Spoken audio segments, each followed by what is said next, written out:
అందరికీ నమస్కారం. తల్లికి వందనం కోసం ఎదురు చూస్తున్న లక్షలాది మంది విద్యార్థులు, వారి యొక్క తల్లిదండ్రులకు ఒక గుడ్ న్యూస్. జూలై 22, 2026 అనగా ఈ నెల 22వ తేదీన తల్లికి వందనంకు సంబంధించిన డబ్బు విద్యార్థుల తల్లిదండ్రుల ఖాతాల్లో జమ కాబోతోంది. మరి ఆ 15,000 రూపాయలు మీ ఖాతాలో పడతాయా? ఎలిజిబుల్ లిస్టులో మీ పేరు ఉందా? జూలై 22న ఏం జరగబోతోంది? ఒక్క చిన్న తప్పు వల్ల మీకు వచ్చే డబ్బు ఆగిపోయే ఛాన్సెస్ కూడా ఉన్నాయి. కాబట్టి అన్ని వివరాలు ఈ వీడియోలో క్లియర్గా చెప్తాను. ఎక్కడా స్కిప్ చేయకుండా ఈ వీడియోని పూర్తిగా అయితే చూసేయండి. ఆంధ్రప్రదేశ్ ప్రభుత్వం అమలు చేస్తున్న ముఖ్యమైన విద్యా సంక్షేమ పథకం ఈ తల్లికి వందనం. పిల్లలను పాఠశాలకు పంపే తల్లులకు లేదా సంరక్షకులకు ఆర్థిక సహాయం అందించడం దీని యొక్క ముఖ్య ఉద్దేశం. అదేవిధంగా పిల్లల చదువును ప్రోత్సహించడం, పాఠశాలను విడిచిపెట్టే వారి యొక్క సంఖ్యను తగ్గించడం, అంటే డ్రాప్ అవుట్స్ని తగ్గించడం కూడా దీని యొక్క ముఖ్య ఉద్దేశం. ఈ పథకం ద్వారా అర్హులైన ప్రతి విద్యార్థికి 15,000 రూపాయల ఆర్థిక సహాయం అందుతుంది. అంటే పేరెంట్స్కి ఎంతమంది పిల్లలు ఉన్నా, వాళ్ళలో ఎంతమంది స్కూల్స్కి వెళ్ళి చదువుకుంటున్నా, అది ఒకరు కానీ, ఇద్దరు కానీ, ముగ్గురు కానీ, ఎంతమంది పిల్లలు చదువుకుంటున్నా అంతమంది పిల్లలకు 15,000 రూపాయలు చొప్పున వాళ్ళ అకౌంట్లో తల్లులు లేదా సంరక్షకుల ఖాతాలో జమ చేయడం జరుగుతుంది.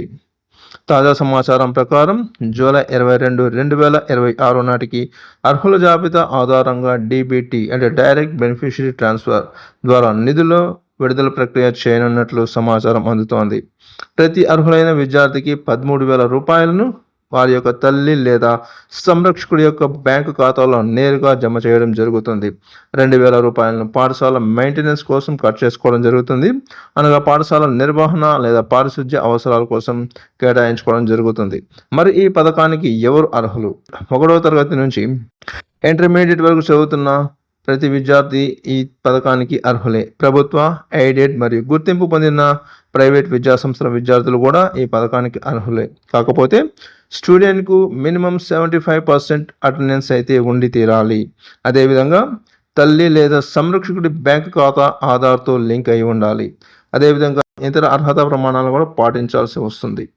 అవి ఏంటంటే, విద్యార్థి తప్పనిసరిగా ఆంధ్రప్రదేశ్ రాష్ట్రంలో 1వ తరగతి నుంచి 12వ తరగతి వరకు ప్రభుత్వ, ఎయిడెడ్ లేదా ప్రైవేట్ గుర్తింపు పొందిన పాఠశాలలో చదువుతూ ఉండాలి.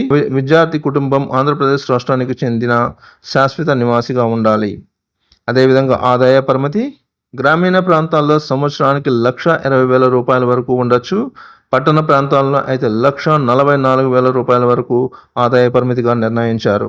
అదేవిధంగా రేషన్ కార్డు కుటుంబంలో కనీసం ఒకరికైనా చెల్లుబాటు అయ్యే రైస్ కార్డు కలిగి ఉండాలి. ఇంతకుముందు చెప్పినట్టు స్టూడెంట్కి ఖచ్చితంగా 75% అటెండెన్స్ అయితే ఉండి తీరాలి.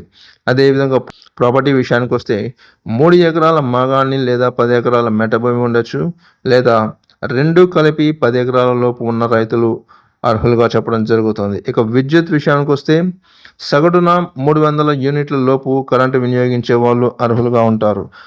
అదేవిధంగా 4-వీలర్ ఉన్న వాళ్ళైతే అది తమ జీవనోపాధిగా ఉపయోగించుకుంటున్నట్లయితే, అంటే ట్యాక్సీగా ఉపయోగించుకుని అదే తమ జీవనోపాధిగా గడుపుతున్నట్లయితే వాళ్ళు అయితే ఖచ్చితంగా అర్హత కిందకి వస్తారు. ఈ క్రింది వారు అనర్హులు: ప్రభుత్వ ఉద్యోగులు లేదా ప్రభుత్వ పెన్షన్ పొందుతున్న కుటుంబాల యొక్క విద్యార్థులు తల్లికి వందనానికి అనర్హులుగా చెప్పబడ్డారు.